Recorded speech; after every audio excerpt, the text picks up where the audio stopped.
바다에서 만난 인문학 38회 바다 앞에선 조선의 운명 계속되고 있습니다. 전 시간에 저는 물장수, 우리 근현대사에 있었던 무거운 물지개를 어깨에 지고 물을 날랐던 물장수라는 직업에 대해서 좀 말씀을 드렸는데요. 지금 말씀드리고 있는 부산항의 물장수 박봉삼. 부산항의 물장수 박봉삼은 물론 그런 사람은 아닙니다.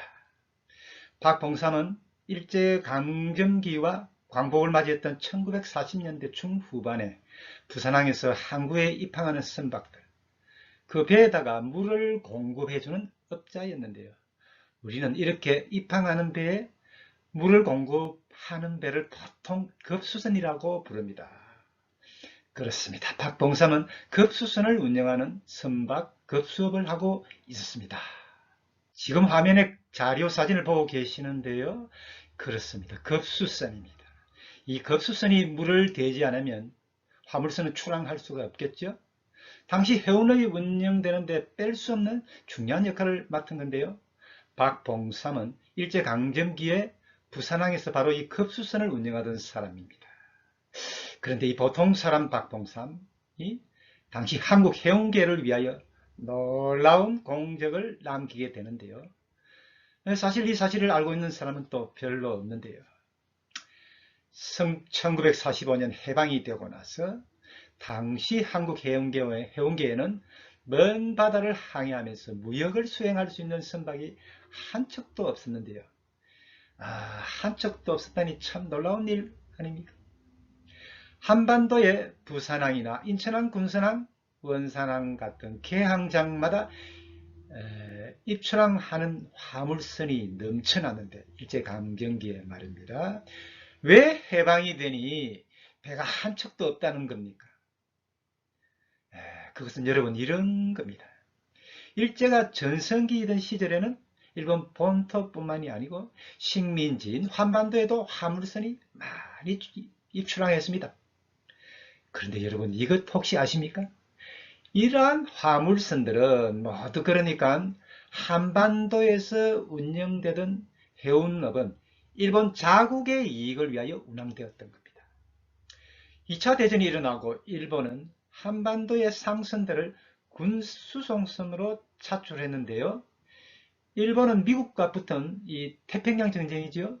이 태평양 전쟁이 심화되자 일본은 화물선뿐만 아니라 그것을 운항하는 해기사들, 선원들까지 모두 징병한 겁니다. 그런데 이러한 화물선들은 수송선들이 되겠죠. 일본 군함과 함께 미 해군 잠수함에 표적이 되었는데요. 그중 상당수가 바다에 가라앉았습니다. 거기에서 살아남은 사람들은 그야말로 기적적으로 살아남은 거지요. 그런데 일본이 패전하고 우리는 해방이 되었는데요. 한반도에 있던 군병력들과 민간인까지 해서 모두 일본인들은 자국으로 철수를 하게 됩니다. 이 모든 과정과 절차와 과정은 미군정이 지휘 통제하게 되는 건데요.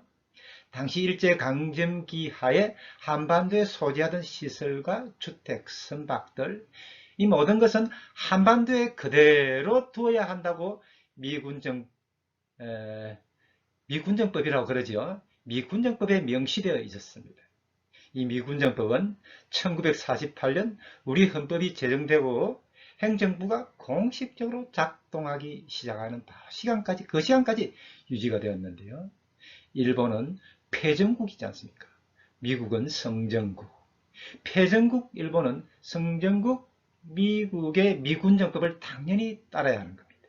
이 미군정법에 의하면 식민지 한반도에서 조선 총독부가 관할하던 선박들은 모두 한반도에, 그러니까 조선으로 돌려줘야 하는 겁니다.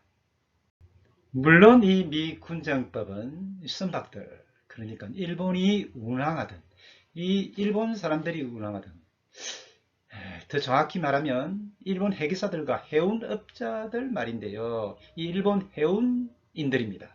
이 일본 해운인들이 운항하던 선박들은 그중 일부는 부산항 같은 한반도의 개항항에 정박해 있기도 했고, 때로는 일본이라든지 다른 나라에 정박해 있거나 또는 그 중에는 항해 중인 선박도 있었습니다.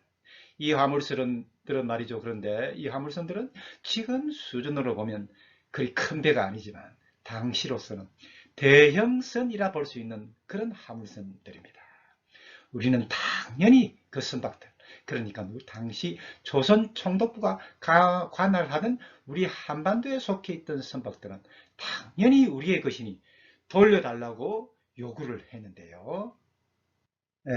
그런데 당시, 그러니까 해방되기 전 일본이 우리 한반도를 지배했던, 식민 지배했던 일제강점기 36년간이 되겠는데요.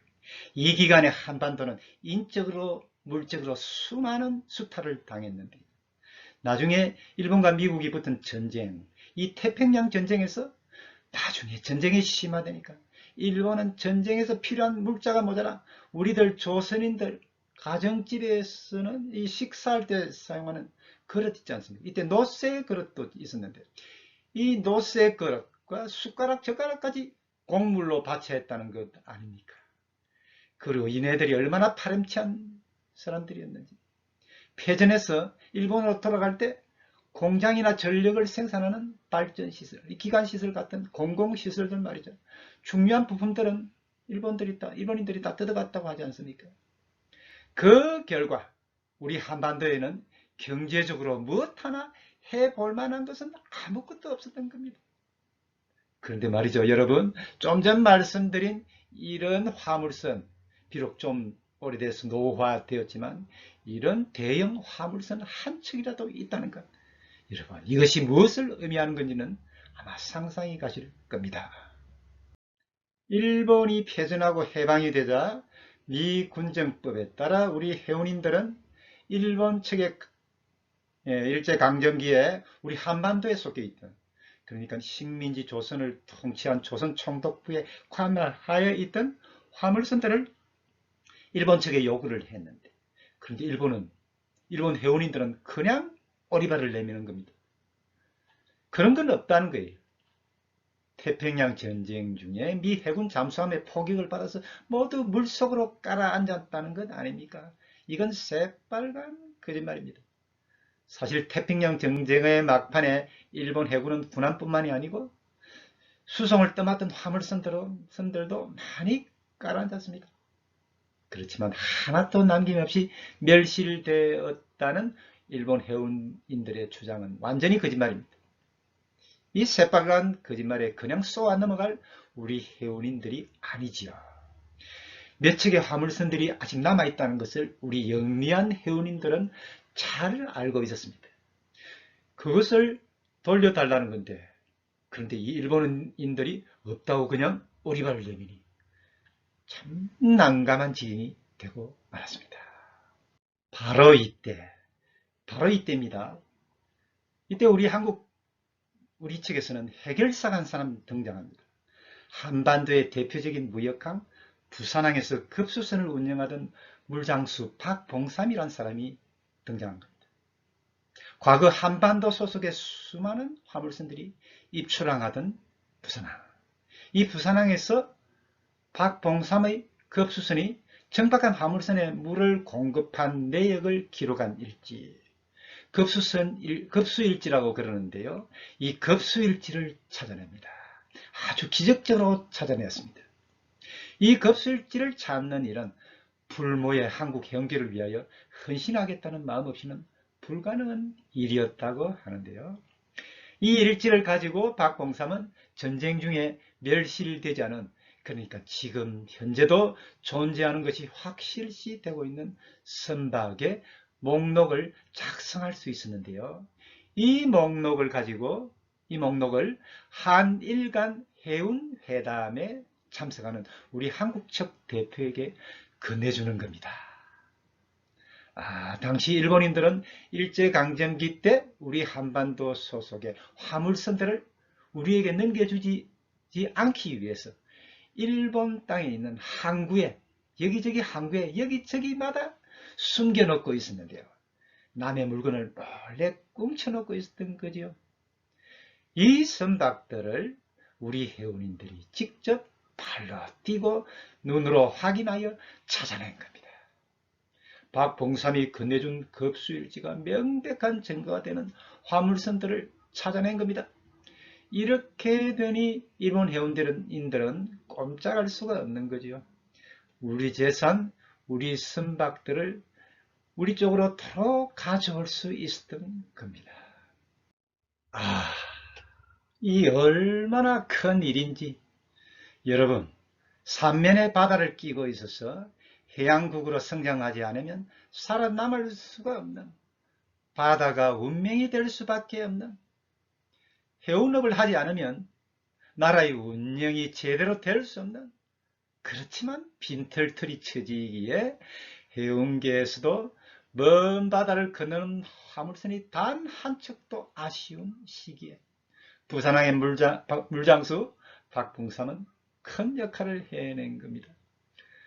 바다에서 만난 인문학 38번째 순서, 바다 앞에 선 조선의 운명 진행하고 있습니다. 지금까지 인터넷 한국향문학관 심호섭이었습니다.